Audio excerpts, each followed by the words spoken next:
Halo, Assalamualaikum. Perkenalkan, nama saya Dewi Puspitasari dari SMA Negeri 1 Balong Panggang.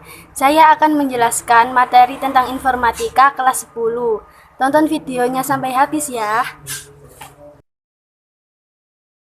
Materi-materi yang akan saya sampaikan, yang pertama yaitu pengertian informatika, yang kedua pekerjaan yang tergantikan oleh teknologi, yang ketiga bidang-bidang yang dipelajari pada informatika di kelas 10, yang nomor 4 kaitan antara informatika dan profil pelajar Pancasila, dan yang terakhir rencana target belajar informatika selama 1 semester. Yang pertama, pengertian informatika. Informatika merupakan disiplin ilmu komputer, yaitu data maupun informasi pada mesin berbasis komputasi. Disiplin ilmu ini mencakup beberapa macam bidang, antara lain sistem informasi, ilmu komputer, ilmu informasi, teknik komputer, dan aplikasi informasi dalam sistem informasi manajemen. Yang kedua, 5 pekerjaan yang tergantikan teknologi. 1. Tukang pos. Karena perkembangan teknologi, surat menyurat tidak lagi harus secara fisik. Karena melalui email, seseorang bisa mendapatkan dokumen data respons tanpa harus menunggu tukang pos. 2. Travel agent. Karena perkembangan teknologi, saat ini untuk bepergian ke dalam atau ke luar negeri, bahkan untuk mencari paket wisata, semua bisa menggunakan ponsel. 3. Teller bank. Karena perkembangan teknologi, peran teller telah mengalami penurunan tajam, karena sebagian besar pekerjaan telah digantikan dalam bentuk ATM yang lebih maju. 4. Pustakawan.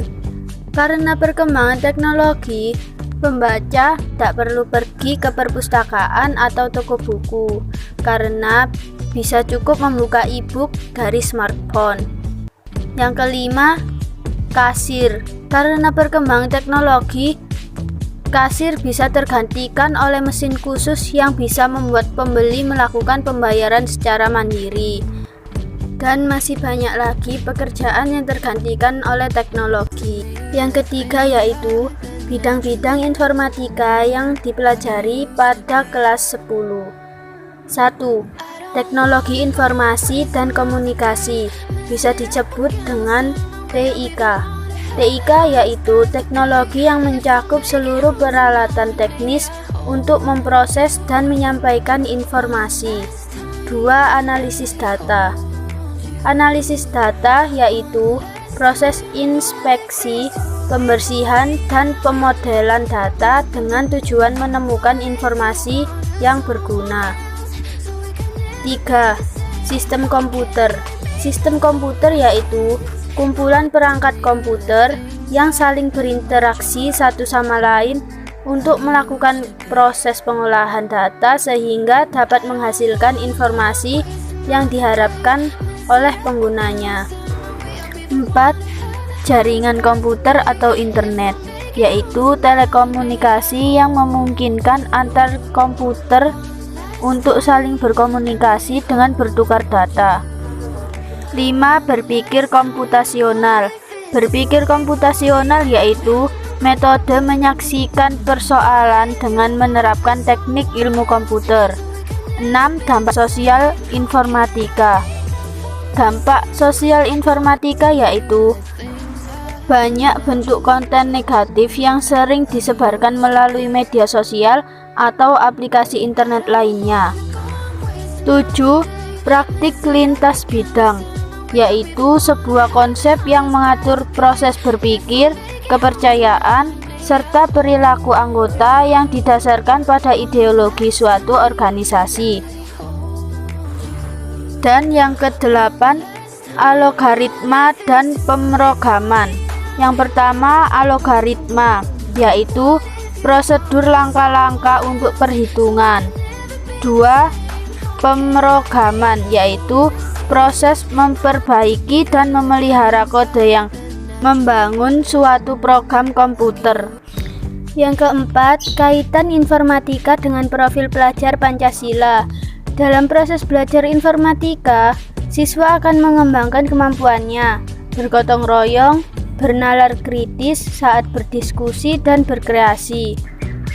Ciri-ciri profil pelajar Pancasila yaitu 1. Beriman dan bertakwa kepada Tuhan Yang Maha Esa, yaitu membimbing siswa menjadi siswa yang beriman dan bertakwa. 2. Berkebinekaan global, yaitu saling menerima perbedaan antar siswa dengan yang lainnya. 3. Bergotong royong, yaitu saling bekerja sama dengan melakukan suatu kegiatan. 4. Mandiri, yaitu membimbing siswa menjadi siswa yang mandiri. 5. Bernalar kritis, yaitu mendorong siswa untuk bernalar kritis. 6. Kreatif, yaitu menjadikan siswa untuk berpikir kreatif. Yang terakhir yaitu rencana target belajar informatika selama 1 semester dan rekaman kerja yang digunakan sebagai dokumentasi hasil belajar. Yang pertama, rencana target belajar informatika saya selama 1 semester yaitu saya akan berusaha mempelajari semua materi-materi yang diberikan guru dan saya akan memanfaatkan itu semua untuk pembelajaran daring yang dilakukan pada saat ini. Yang kedua, rekaman kerja yang digunakan sebagai dokumentasi hasil belajar, yaitu saya belajar dari materi-materi yang diberikan guru, kemudian saya menulis atau mencatatnya lagi di buku tulis untuk dijadikan catatan. Sekian penjelasan dari saya, kurang lebihnya saya mohon maaf sebesar-besarnya. Wassalamualaikum warahmatullahi wabarakatuh.